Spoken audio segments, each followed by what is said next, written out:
वसई, नाला सोपारा, विरार में जनता की टैक्स का पैसा मनपा द्वारा कैसे इस्तेमाल होता है, वो कैसे उसे बर्बाद किया जाता है, वो हम आपको इस वीडियो में दिखाते हैं। ये नजारा नाला सोपारा पश्चिम स्थित सोपारा गांव का है, जहां एक बाउंड्री है जिसके अंदर एक ऊंची पानी की टाकी है, जिसकी जर्जर अवस्था वाली सीढ़ियां हैं।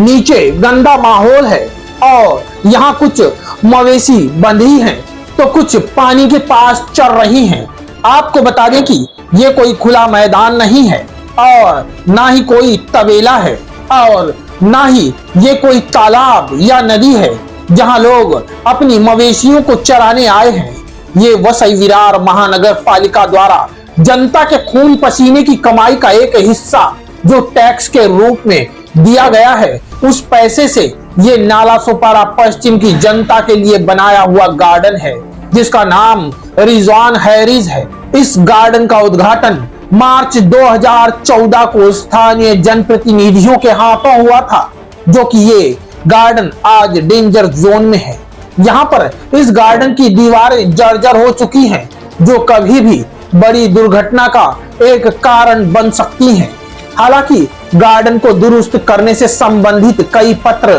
क्षेत्र के समाज सेवियों द्वारा मनपा प्रशासन को दिए गए हैं, किंतु फिर भी मनपा द्वारा इस ओर कोई ध्यान नहीं दिया गया। वहीं हैरत की बात भी है कि इस बेहतर खूबसूरत से पार्क के बीचों बीच पानी की एक बड़ी टाकी बना दी गई है, जिसका कोई औचित्य समझ नहीं आता।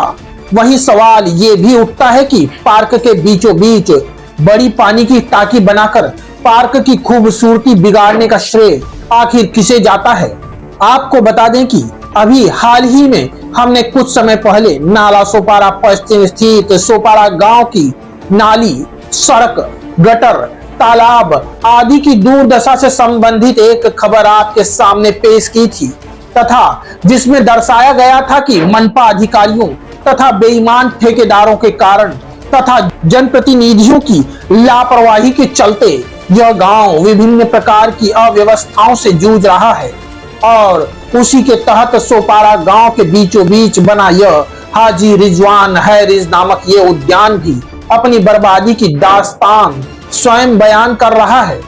वहीं सोचने की बात तो यह है कि वसई विरार जिन लोगों की वजह से जाना जाता है, जिन लोगों की यहाँ तूती बोलती है, उनके नाम का फलक लगाकर फिर उन्हीं के हाथों से जिन जिन जन सुविधा युक्त योजनाओं का उद्घाटन किया जाता है, ऐसे विधायक हितेंद्र ठाकुर और बविया युवराज क्षितिज ठाकुर का भी ये मनपा के अधिकारी खुलकर अप्रत्यक्ष रूप से अपमान करने से नहीं चूकते, क्योंकि एक बार उद्घाटन के बाद चाहे वो तालाब हो या गार्डन हो या कुछ और, उसकी देखभाल तक ठीक से नहीं होती। यहाँ तक कि स्थानीय जनप्रतिनिधि भी इस मामले को कोई गंभीरता से नहीं लेते। हालांकि संदेह यह भी है कि अपनी बदहाली में आंसू बहा रहे इस गार्डन के नाम पर भी तो कहीं मनपा मरम्मत के नाम पर कुछ बंदरबांट तो नहीं कर रही। वहीं अब यह भी देखना होगा कि विभिन्न अव्यवस्थाओं से पूर्ण मनपा का ये गार्डन लोगों के लिए सही मायने में पूर्ण सुविधा युक्त गार्डन कब बन पाएगा। नाला सोपारा से क्राइम रिपोर्टर्स टीवी न्यूज की एक रिपोर्ट।